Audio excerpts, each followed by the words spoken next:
Hello friends, मैं आपका दोस्त योगेश। मेरे YouTube channel basic information India के अंदर मैं एक आरपीएससी बुक की जो नाम है लेट्स लर्न के नाम से 5th क्लास की बुक है। पार्ट 1 है ये, और हिंदी में इसका चैप्टर नंबर 3 है और चैप्टर का नाम है अपनी वस्तु। बहुत अच्छी हिंदी में स्टोरी है। आइए इसे पढ़ते हैं। और जो आधा बीच बीच में जो कठिन शब्द आएंगे मैं उसका अर्थ भी बताऊँगा आपको, और इसका अपन इंजॉय करेंगे पढ़ के। आइए देखिए। एक महात्मा जी कहीं जा रहे थे। मार्ग में उन्होंने एक स्थान पर दो व्यक्तियों को ऊंची आवाज़ में बोलते सुना।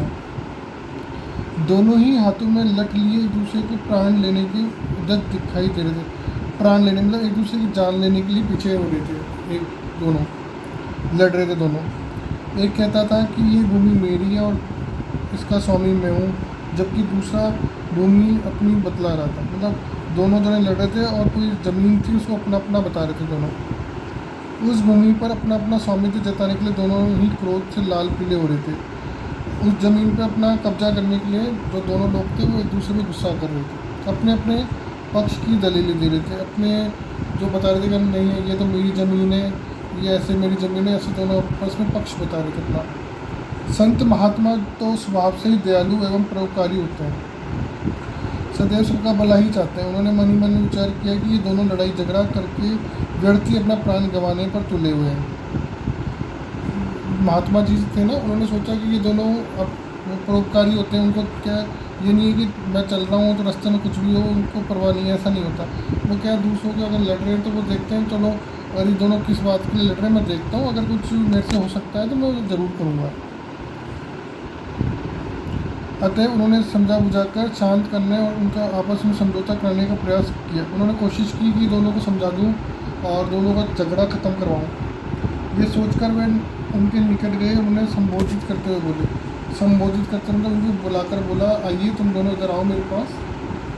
ए भद्र पुरुषों, उन दोनों को बोला, ए भद्र पुरुषों, तुम लोग कौन हो और आपस में झगड़ा क्यों कर रहे हो? उनसे पूछ रहे हैं, बाबा ये आप लोग झगड़ा क्यों कर रहे हो? महात्मा जी को देखकर उनमें से एक व्यक्ति बोला, महात्मा हम दोनों भाई हैं। हमारे पिता ने मृत्यु समय अपनी संपत्ति को जो बंटवारा किया था उसके अनुसार इस भूमि का मालिक मैं हूँ। फिर भी ये व्यर्थ ही झगड़ा कर रहा है। व्यर्थ मतलब फालतू। जहाँ जहाँ जैसे ऐसे शब्द है ना तो प्लीज़ उसके नीचे अंडरलाइन कर लीजिए, फिर उनको किसी कॉपी में लिख लीजिए। जैसे व्यर्थ है मतलब फालतू, बिना मतलब के झगड़ा कर रहे हैं। दूसरा व्यक्ति तत्काल चिल्ला उठा। तत्काल मतलब हाथों हाथ, महाराज ये बिल्कुल झूठ बोल रहा है, ये भूमि इसके भाग्य में नहीं है बल्कि ये मेरे भाग्य में आती है, इसलिए इसका असली मालिक मैं हूँ। ये झूठ मूठ ही इसे अपनी बतलाकर और मुझे डरा धमकाकर अपना हड़पना चाहता है। मतलब एक दूसरे पर आरोप लगा रहे हैं लोग। महात्मा जी ने शांत स्वभाव में फरमाया, तुम दोनों ही इस भूमि को अपना कहते हो और अपने अपने पक्ष में दलीलें देते हो। दलीलें का मतलब होता है अपनी अपनी बात करना।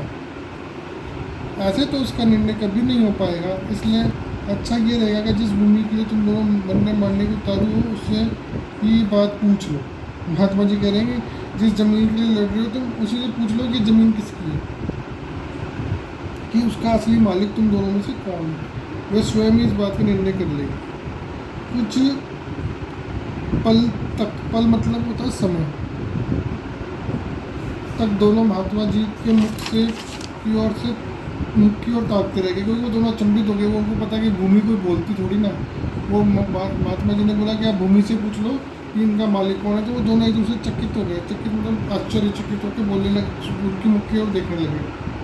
फिर बोले, किंतु ये कैसे संभव है? संभव मतलब ये कैसे हो सकता है? भूमि कभी बोलती भी है? महात्मा जी ने उत्तर दिया, हाँ वह अवश्य बोलती है, परंतु उसको आवाज़ तुम लोग नहीं सुन सकते, हम सुन सकते हैं। किंतु ये बताओ कि भूमि जो निर्णय देगी वह तुम्हें दोनों को माननी होगा। महात्मा जी बोलते हैं कि जो ये भूमि निर्णय लेगी क्या आपको ये माननी होगा? दोनों भाई इस बात पर राजी हो गए। दोनों ने राजी होकर मान ली बात। तब महात्मा जी बोले, मुझे बहुत जोरों की भूख लग रही है, पहले मुझे भोजन कराओ। वे बोले, भूमि का निर्णय हो जाए फिर आपको डटकर भोजन कराएंगे। डटकर मतलब खूब पेट भरकर। महात्मा जी ने कहा, भूमि का निर्णय तो हो जाएगा, वह कहीं भाग्य थोड़ी ना जा रही है, पहले भोजन हो जाए। ताकि मन मस्तिष्क कुछ ठिकाने आए। ठिकाने का मतलब होता है पेट भर जाए, फिर मतलब दिमाग में कुछ नए नए विचार, नए नए तरीके आए। इसलिए तुम दोनों अपने घर से भोजन ले आओ, तब तक मैं यहीं बैठता हूँ। ये कहकर महात्मा जी एक पेड़ की छाया में बैठ गए। दोनों भाई घर गए और अपने अपने घर से भोजन बनवा कर लाए। महात्मा जी ने उन दोनों को बैठ जाने को कहा। तत्पश्चात मतलब उसके बाद उन्होंने भोजन के 3 भाग किए और दोनों भाइयों को भोजन करने का आदेश देकर स्वयं भी भोजन करने लगे। जो भोजन लेके आए थे वो दोनों उन्होंने 3 भाग कर लिया और उसमें से एक भाग खुद का रख के उन दोनों को दे दिया, आप भी भोजन कर लीजिए मेरे साथ। इस प्रकार ऊपर के सब बातचीत तथा भोजन आदि में लगभग 2 घंटे लग गए। महात्मा जी की समस्त कार्यवाही का उद्देश्य केवल ये था कि दोनों का क्रोध कम हो जाए, ताकि उन्हें बुझाया जा सके। समझाया बुझाना मतलब उनको समझा सकते हैं कि भाई वे क्यों क्रोध कर रहे हैं, क्रोध करना गलत है। वे दोनों जब भोजन में निवृत्त हुए, निवृत्त मतलब जब उन्होंने भोजन पूरा कर लिया, ख़त्म हो गया उनका भोजन, तो काफ़ी शांत थे। मतलब बहुत पहले लड़ रहे थे, एक दूसरे को गुस्सा कर रहे थे, क्रोधित थे, तो अब शांत हो गए। उन्होंने महात्मा जी के चरणों से विनय किया, महाराज ये भूमि तो कुछ बोलेगी नहीं, इसलिए आप हमारा निर्णय कर दीजिए। वो दोनों बोलने लगे, महात्मा जी ये भूमि तो कुछ बोलेगी नहीं, इसलिए जो आप निर्णय आप लेंगे वो हमें मानने होगा। महात्मा जी ने कहा, हम इस भूमि को पूछ कर निर्णय ही करते हैं। ये कहकर उन्होंने अपना कान भूमि के साथ लगाया, मानो को सुनने का प्रयत्न करें। प्रयत्न मतलब होता है प्रयास, कोशिश। ये जो मैं लिखवा रहा हूँ ये पर्यायवाची शब्द होते हैं, तो प्लीज़ ये अपनी कॉपी पे नोट कर लीजिए, आपके आगे काम आएंगे। कुछ देर तक तो वे भूमि का साथ कान लगाए रहे और सीधे बैठ गए और गंभीर वाणी में बोले, ये भूमि तो कुछ और ही कह रही है। उन्होंने ज़मीन पर कान लगा के सुनने का एक अभिनय किया और वो ये उठ के बैठ गए और बोलने लगे, ये भूमि तो कुछ और ही कह रही है। दोनों भाई बोले, महाराज भूमि क्या कह रही है? महात्मा जी ने कहा, ये भूमि कहती है कि दोनों व्यक्ति मेरे ऊपर अधिकार जमाने के लिए झगड़ा कर रहे हैं, क्योंकि मैं इन दोनों में से किसी की भी नहीं हूँ। हाँ, ये दोनों अवश्य मेरे हैं। मैंने इनकी कई पीढ़ियों को पाला है और जाते हुए भी देखा है।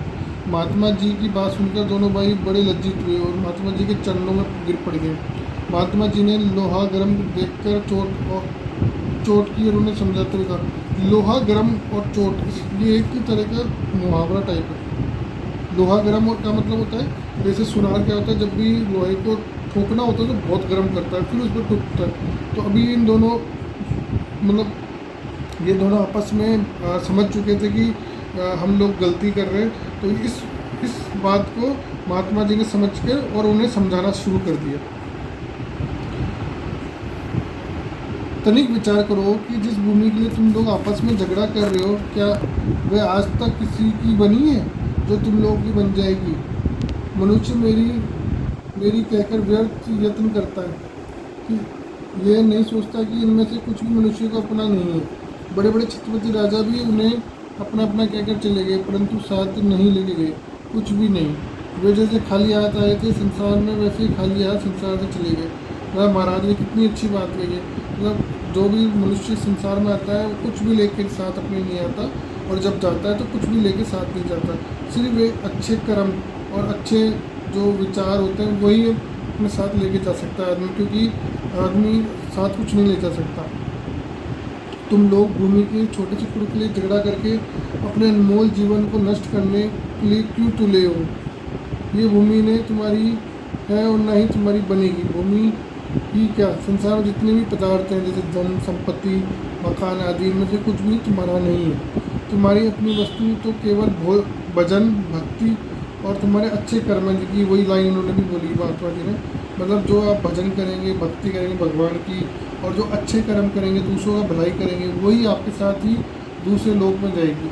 जो लोग परलोक के संग साथी हैं, शेष सब कुछ यहीं रह जाता है। तो आपस में लड़ने झगड़ने की कोई ज़रूरत नहीं है।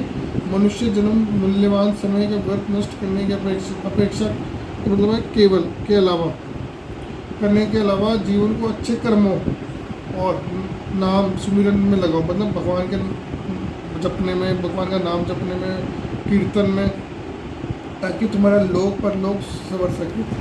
ये मतलब महाराज ने इतनी बढ़िया बात बताई, अगर आप इसे ध्यान से समझेंगे तो आप ये समझ पाएंगे कि जो लोग लड़ते हैं पैसे के लिए, ज़मीन के लिए, जायदाद के लिए, आपस में भाई भाई लड़ता है, माँ बाप बच्चे लड़ते हैं, और मतलब आपस में परिवार में लड़ाइयाँ होती हैं, तो ये सब व्यर्थ है। मतलब आदमी अपने साथ कुछ नहीं ले जा सकता, वो तो सिर्फ अच्छे कर्म ही नहीं कर सकता। तो आप एक दूसरे के अच्छाई के बारे में सोचें, भलाई करें एक दूसरे की, तो वही आपके साथ जाएगी। दोनों ने महात्मा जी के चरणों में गिरकर अपनी भूल को क्षमा मांगी।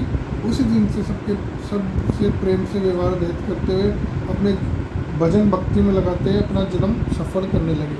वो दोनों आगे से जब उन्होंने महात्मा जी ने उनको समझाया, उससे वो दोनों अच्छी तरह समझ गए। आगे उन्होंने कभी नहीं लड़े और अपना जीवन पूरा भजन भक्ति में और दूसरों का भलाई करने में उन्होंने अपना समय लगा दिया। देखिए कुछ शब्दार्थ हैं वो पढ़ लेते हैं।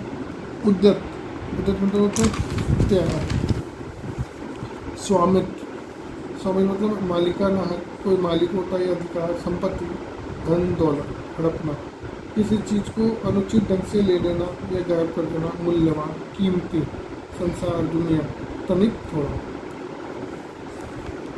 ये चैप्टर तो यहीं ख़त्म हो गया है। ये बहुत अच्छा चैप्टर है।